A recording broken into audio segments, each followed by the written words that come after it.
these scale ups have a pattern. They all Mm, go through a similar journey. So if you mhm. understand that pattern and you understand that journey, that's going to be easy for you to plan around it, to plan for the challenges.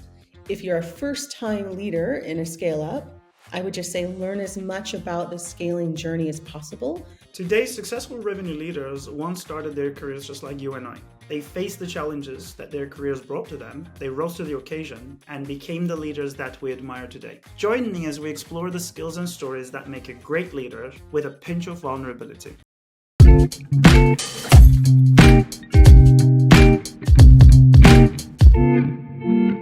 Hello and welcome to Sales Therapy. I'm your host, Alper Yurder.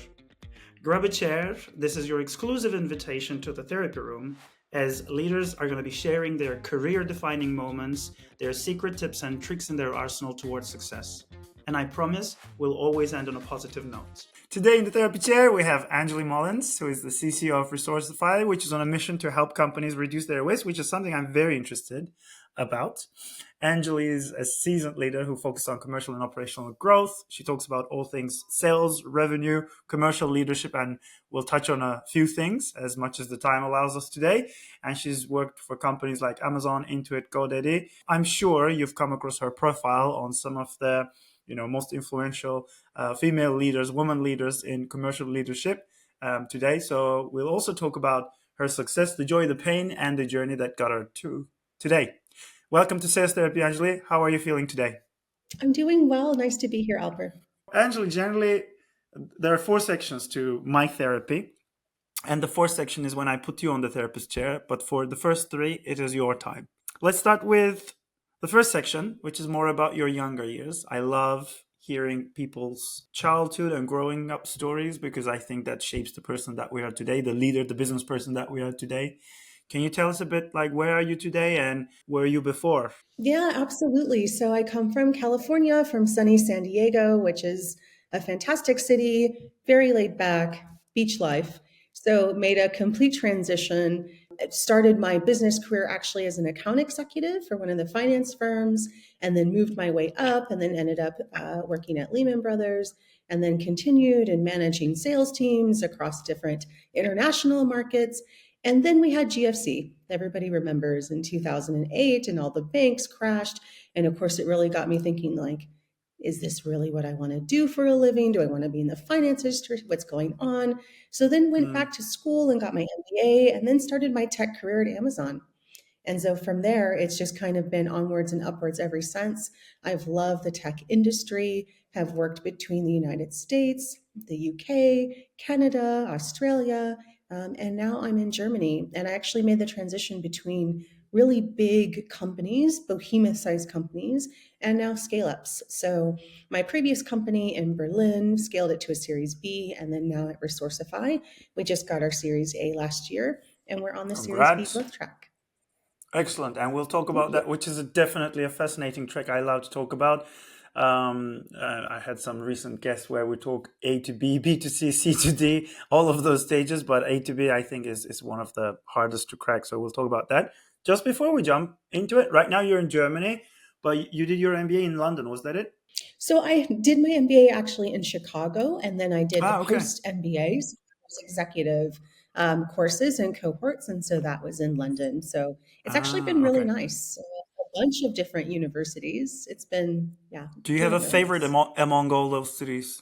All the cities. I love different cities for different things. So London is fantastic, super buzzing to live. Singapore is amazing for shopping. So any of the listeners that go down to Singapore, and some of the markets that they have there, the food markets, actually have Michelin stars. So the food there is absolutely amazing. Melbourne, Australia, another city with really amazing food, art, culture, etc. And now I'm in Berlin. So another amazing city. The Free City. Are you enjoying the Right? Free City, the Freistadt? I don't know how free, I mean, free as far as ideas and all of that, but at the same time, it's quite quirky. It's very multinational. So that's one of the things I love about it. Okay. So as an American, you've been living in Europe for how many years now?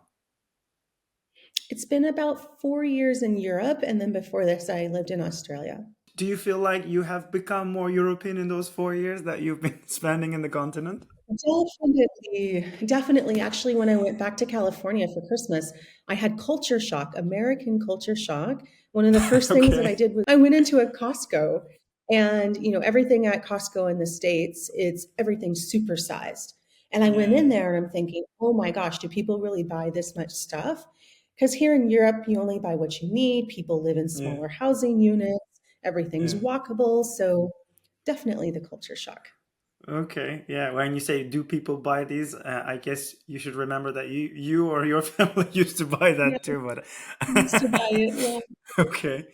But the growing up was in San Diego. Like, did you grow up in just one city? Yeah, I was very, I mean, when you come from San Diego, I don't think you really want to leave that environment. It's one of the Yeah. most beautiful You cities have in everything. all of America. Yeah, they kind of call it the Greece of America. It's beautiful weather, beautiful Mm. beaches. So, a nice place to grow up. I didn't know they call it the Greece of America. Actually, Greece is my favorite thing in life. And then before starting sales therapy, I'm a microblogger on Instagram, and I always share my experiences from Greece. I've been to 40 islands. Have you ever been to Greece? I've only been to Greece, I think, twice. So, Athens, Cyprus, etc. But Okay. I need to go back, is what I would You say. should. You should definitely. All right. So you already started alluding to some of the career experiences, and we'll get to that point for sure. When I look at into your CV, your profile, I see a lot of achievement, a lot of big names. I almost see an unquenchable thirst for more and more success. I don't know if you agree with that. Like, have you always been driven by, I need to be successful, I need to be more, I need to do more?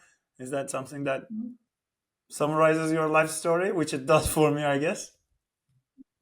I would say I've just always been driven. So I think driven people are always driven to accomplish whatever they put their minds to. It's not to say that that trajectory is always up and to the right, as the graph would Yeah, go. I yeah. think the nice pictures of success is where the graph goes up and it goes down and it swirls around, etc. So it's really one of those things where driven people constantly keep pushing. And I think it's finding the limits of who you are and what you can do. That's the thing that keeps you going more than it Mm, is an accomplishment or an award. It's mm. that feeling that you push through different challenges and barriers. Yeah, when I speak to different people, they have different reasons for success. So, for example, a lot of men that I speak to, they talk about the sports career, especially sales. There's so many people who have been in a sports career, or they wanted to be in sports, and that's always very like winning and champion and success driven. Like for me, success has been like I had no other choice. Like I had to be successful because middle class family, I have to make it in life. I'm living abroad, immigrant, blah blah blah. So for me, the driver for success was I had to be successful. So what do you say for you it was? For me, it was more of a curiosity of who I am and what I could accomplish. And I Mm, would say, especially as like a female leader, you go through business and people are always telling you, you can't do this, this is not possible, you don't see people like you in certain levels of the business. So for me, it was more about what I can accomplish, what are the limits, what do I like and not like. And I think that's just a case of being curious. Some mm, people don't have that curiosity chip and they just want to do one job forever. I'm the actual opposite. So I love doing many things and figuring that out, and that kind of that curiosity and that drive that constantly mm. go together. So that's how I also move different countries, trying different industries. That's also why I like the scale up community. Yeah, I would say it's a good thing to have. Okay. One thing that I want to dive a little bit into in what you mentioned is it almost starts becoming a bit of a myth. Like, okay, being a woman leader is difficult, etc., etc. Like, I have all sorts of DNI in me, and I understand the challenges, but we speak it, I think, very artificially, like superficially these days. Being a woman, and everyone's like, yeah, being a woman is difficult. But I don't think anybody understand what does it really mean. Like, okay, when, for example, you mentioned when you're a female leader, people tell you you can't do this or that. Like, do you have a real life example of that? Like that, like very firsthand that maybe white straight male or whatever wouldn't experience. Sure. At one of my previous companies, I was hiring, I think it was a product management role. at that point, and I met a candidate at the door, a candidate I was interviewing. This male Hmm. candidate took a look at me and thought I was the receptionist, and then asked me, get him the coffee, do this, do that. When's the hiring manager coming? And then I literally walked him into the room and I said, I am the hiring manager. That usually, I'm not saying it's never happened to a man ever. Maybe there's a male listener that's happened to at some point in their lives, but I would say that happens more than not with women. So that's happened. I've been at other companies where, in an executive meeting, I will give basically, a data report, a statement where we're at with the business. And then I've had men look to other men to say, hey, is that correct? All kinds Jesus. of things like in interviews, I mean, this is throughout my history, my career. I've had interviews, people ask about your fertility plans in your interviews. It's, yeah, all kinds of things that again, for all the male listeners, maybe, they've Yeah, had yeah, somebody yeah, ask, but I would say more than not, it usually happens with women. So yeah. it's still not a perfect world, and I think Okay. that there's still a lot of learning to be had. Thank you so much for so openly sharing that, Angeley. And I mean, we don't know each other that well. We're not best friends, but this is my style. I go very direct, and you've given a very direct answer. I love it. And the reason I wanted you to share that is because I think we live in this fantasy world, this anti-wokeism and all that, where people are like, everything is fine, like shut up about it. Like these things are of the past. And all these examples that you give, which, when I hear, I'm shocked, even if I believe that I'm kind of aware of things and blah blah. No, you're not, because you didn't experience those things, and you think like everything is fine. But no, the reality is different. So thanks for sharing the reality. It's not fine. What I would say is a couple years ago, I was at a big conference in Copenhagen and was helping to actually prepare for one of my previous CEOs who was up on stage. And in the backstage, there was a very famous news reporter, a Mm, woman, very well known. And she was doing a great job of moderating this conference. And she asked me, she said, okay, well, you're a leader, you're a female leader in tech. Tell me about some of the issues you face. And so I was mm, telling her about some of the issues that I just told you, and it was interesting because she told me, she's like, wow, she's like, I thought things would have changed more yeah, with the yeah, next generation. yeah. Shocked we're still talking about the same things. It's so, I mean, I'm gonna say funny. It's clearly not funny, but at the same time, like, what the hell, people. Anyway, thanks for sharing that. So let's talk about the success and the stories and the challenges of being a leader at the moment. So you're a chief commercial officer, which is a very fancy and exciting title, at a very exciting business which just got their Series A investment. All looks very dashing from the outside. How is it going for you? Like, what are the highlights and lowlights of your current role? Wow, big question. So I would take that in context. Being a CCO is always a challenging, role. It's exciting. You're moving the business forward. You're driving the commercial areas, marketing, sales, customer success, rev ops, etc. But at the same time, this economic period in time for scale ups is quite challenging.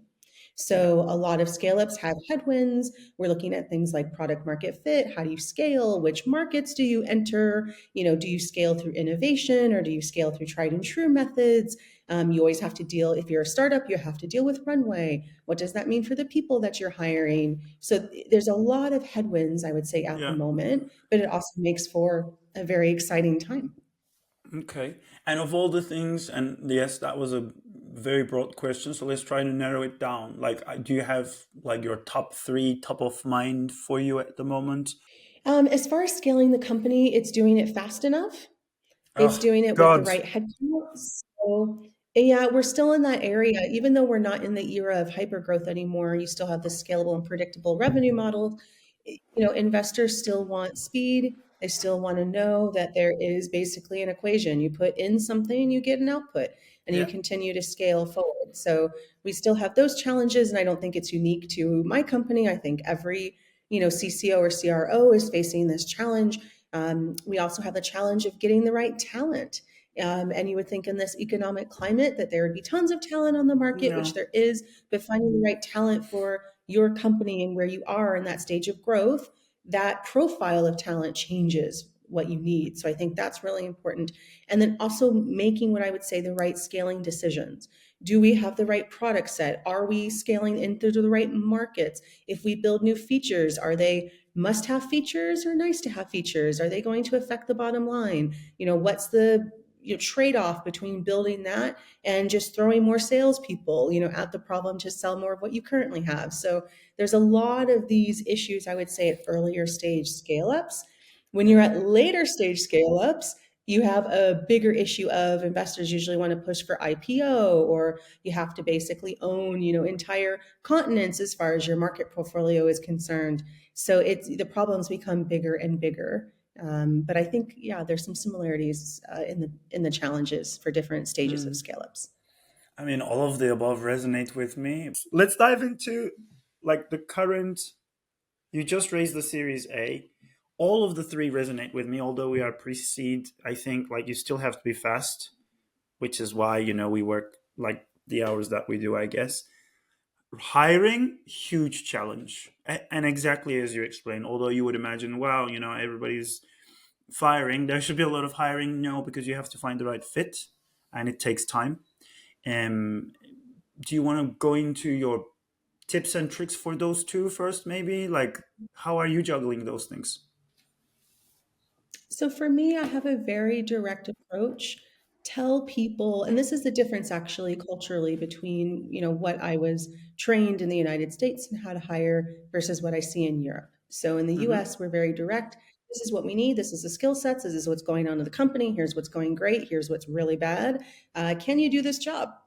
In Europe, it's a little bit more like, they don't want to tell everything that's going on inside, and they kind of want to interrogate the candidate first. And I don't really agree with that approach, especially in a scale up environment. You need people to come in who know exactly what they're getting into, what the situation is, hitting the ground running. That's the most important thing, because in scale ups, every month matters. And so you have to make sure that the people in place are the right people pushing towards the common goals and doing it in a very fast and effective manner. Mm-hmm. So, from all that scale up experience of yours, would you be able to say anybody? Let's first dive into one, for example. Like, what was a very enjoyable experience, a very high highlight, and one that was very tough, a low light? Highlight was at my previous scale up. We scaled to a Series B. We closed a 36 million cash and debt equity. This was in 2022, which was really nice. And it was Mm-hmm. actually right before all the investors were closing their pocketbooks. We got it right in under the line.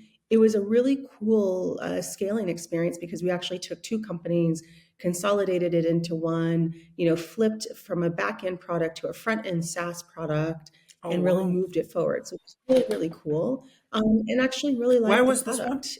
Which was which In was Berlin, this one? in Berlin. Okay, It's okay. called the Tunnel in Berlin. Mm-hmm. And it's a really cool product, and it has some really nice insights. It's a market research product. So that was, I think, a really nice journey and a nice journey to be a part of. One of the low lights, I would say, actually, this one was not from the scaling journey. This was from like a bigger company. I worked for a massive tech company, which one can imagine who those are. And it was just chaos Yeah, go everywhere. go and do some Um, spying, guys. right? So it was absolute chaos everywhere. We were preparing for an IPO, and it was really just do everything you can to hit the stock price to make sure that the stock price opens at X dollars a share. So it really wasn't so much about build the best products, make sure you have product market fit with consumers, et cetera. It was just like really structure it to make sure you open and you hit the stock price. And then what everyone knows, when you hit that stock price, they want it to continue to go up. Yeah, So this also happens in scale ups. But at the yeah. same time, when you're IPOing a company, there's just so much more on the line that Mm, it's important to make sure. I think just to go back to your roots, why do you have that product? Why are you opening on the market? What's the plan? Because if mm, you constantly go for just the stock price, you'll find that you're going way off direction. So it was a very interesting experience, is what I'll say. mm. Yeah, I think you have a very wide variety of experiences, which I really love. But do you feel like now, at the age that you are and experience that you are, you found your happy place, your spot where you feel more comfortable? And is it this one, for example? Yeah, so I really like scale ups. So my current CEO, asked me to come in and they said, you've scaled company before. Can you do it again? Sure. Hmm. And it takes a certain kind of person that wants to scale Sure, I'm companies. crazy. I'll, So I I'll think do the same craziness again. again, um, and it's one of those things like after you've scaled a few companies, you know how it's done, you know what the Hmm. challenges are. Usually you've got product challenges, sales challenges, growth as far as markets, different verticals. You also have cultural challenges as the company has to change culturally as you scale. So, these challenges are not unique. I know every Hmm. company thinks it's unique to them, but it's not. So for all the Hmm. listeners, every company goes through this, and Hmm. it's a difference of your first scaling journey to your fifth, and you're going Hmm. through it, and you're like, okay, this is usually what happens. Let's prepare for this. So it's nice to be able to understand and have that foresight. Hmm. But this is where you asked me, previously in this podcast. This is where the drive and the curiosity comes into play because Hmm. that people that don't have drive and don't have curiosity probably are not a great fit for scaling companies. Yes. Yeah, my retirement plan is definitely go to an legacy company and just sit in my place there, make the big commission check, and happy days and 9 to 5. I don't think I would ever be able to do that, but that's a great life, I think. But it's about choices, like what works for you. It's about understanding who am I, being aware, what do I want, what are my three must-haves, and what do I go for. And for you, it's that curiosity, that drive, that learning, that passion. Somebody who you mentioned, like the first time and the fifth time of doing that role, somebody who is in those shoes for the first time, chief commercial officer. And let me throw in even the more juice, like a woman, you know, Mhm. any diversity, any race, any background, and going through similar things. What would you tell them, the do's and don'ts? Do you have any tips? I would say the first do is to keep going and don't give up. That's the very first do, because I think you get into a challenging situation. It's easy to throw your hands in the air. It's easy to say, hey, everything's not going well, and just giving up. So I would just tell all the listeners, especially the female leaders out there, keep going, don't give up. So that's the first thing. The second thing is to understand, just like we talked about with the complexity of scale ups, these scale ups have a pattern.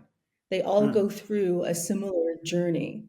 So if you mhm, understand that pattern and you understand that journey, that's going to be easy for you to plan around it, to plan for the challenges.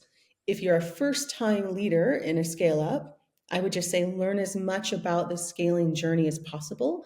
A lot of mhm, leaders like to really deep dive into their own function. So mhm, whether they're sales or marketing or product, they want to say, hey, I want to be the best functional executive leader as possible. I would actually, tell listeners now to not do that. I know might sound a little controversial just because you at that point in your career you should have enough functional experience, right, to drive mhm, your department, organization. And at that level you can hire really great experts, individual contributor experts to help fill in any gaps. At this level, it's more about steering the organization to better outcomes. So it's understanding on a macro level the challenges that the business is going to face as it scales. So we need to build product. We don't have enough money. We need to hire salespeople, but you have to prove all your different KPIs before you can justify hiring more in. We need to expand. Do we do it in our own market or internationally? These are the things that any good go to market and any good leader in a scaling journey needs to understand those fundamentals. okay. If I read somewhere that the average tenure of a CRO at the moment, I think this was 1 year ago, so it might be even shorter, is around 18 months. I don't know if that's true, which is quite Yeah. scary. Um, what do you do in those 18 months? Where do you begin? Okay, let me make it a bit more, precise. What I really loved about what you said is I think it was a very altruistic way of putting leadership, not just your own, function. Think of it as you're almost thinking like a founder, it's your baby, you're growing it, which is very, I think it's very rare in people to see because they're just going to go for my KPI, my success. But you say, no, to be successful, it needs to be this broad thing. So how do they start? Like what 1, 2, 3 steps a good successful CRO CCO takes to make it in that scale up environment? Talk to other CROs and CCOs. Talk to other leaders at other companies to learn the failures and the successes in the Hmm. scaling journey. So there's a lot of scale ups right now. I mean, all you have to do is open TechCrunch or Sifted or, any of these, leading media publications, and you see different scale ups that are not doing well. Mm. Really understand the fundamentals of what happened. So you have startups that get a lot of funding, and then for some reason or another, they still go out of business. Hmm. Figure out why that happened. You have scale ups that were bootstrapped and they end up getting tons and tons of revenue. Hmm. Figure out why that happened. Hmm. So just start to do your own research and start to ask around and really get the on the ground expertise and feedback from people who are in it at that moment in time. I think Hmm. that's one of the best things that you can do is to become part of different communities and to really have those conversations. Because it Yeah. kind of goes back to what I said. Most people, they just want to focus on their own function for the obvious reasons. They want that function to do well. But sometimes, as a leader, if your head is down too much and you're not looking around, our job is to see around the curve, to see the horizon, and to make sure that the company is on the right path. And you can't do that if you're not looking around to make sure that your plan, your strategy will make sense. Mm, I think, I mean, it's the ideal way, but when you have that pressure, like there's a founder who brought you in for a reason, they want to see the results. What are you doing in the first month? Of course, you want to do more research and understand and do, and you're trying to battle that, like give me a little bit, like if we do this right the first time, it'll be better. But then they're like, no, no, this is the way to sell and go sell. How do you manage that friction? I'm always of the mind of better to ask for forgiveness than permission. So in this case, you know, nothing succeeds like success. So if you can even prove out a test run on your idea and show the success, the efficacy of that idea, then when you're pitching that to your CEO, your founder, he or she will say, "Oh, okay, well this works, so okay, try it some more." So for me, don't be afraid to try something out. Don't be afraid to take risks. And that's one of the other cultural differences I see between the United States and Europe. The US is a very risk loving society, and Hmm. Europe seems to be a very risk averse. I'm being very general, but it Yeah, does yeah, still yeah, seem to be true. So yeah. do not be afraid to take those risks. Oh, Angeley, this is a great chat, and I'm very happy to find you. We should have more conversations. Anyway, that has been a great chat. I couldn't have enough of it. I definitely have to have you back on the show, Angeley, and I'm sure our listeners will be like, "What the hell? Why are you letting her go?" Because she has to go, guys. It's not me. So, any closing remarks before you go today, Angeley? I would just say for all the listeners, stay inspired, keep that drive, keep that curiosity, talk to other leaders. So if you're a listener and you are a leader in a scale up, especially talk to other leaders, not just in your own company, but in other Yeah, companies, create that community. And I think that you'll find that you have, a strong network. So yeah, yeah. stay driven and You curious. brought it on yourself. Maybe they'll come try to talk to you, Angeley. But I'm sure you will have that. You will enjoy giving that advice. Available on LinkedIn if they want to come chat. Excellent. Now, as any good therapist, I'm going to have to cut us on time. Thank you for being with us today, Angeley Mullins. And to our listeners, if you enjoyed the podcast, please follow us on your favorite platform. And until next time, thank you very much for listening. Bye.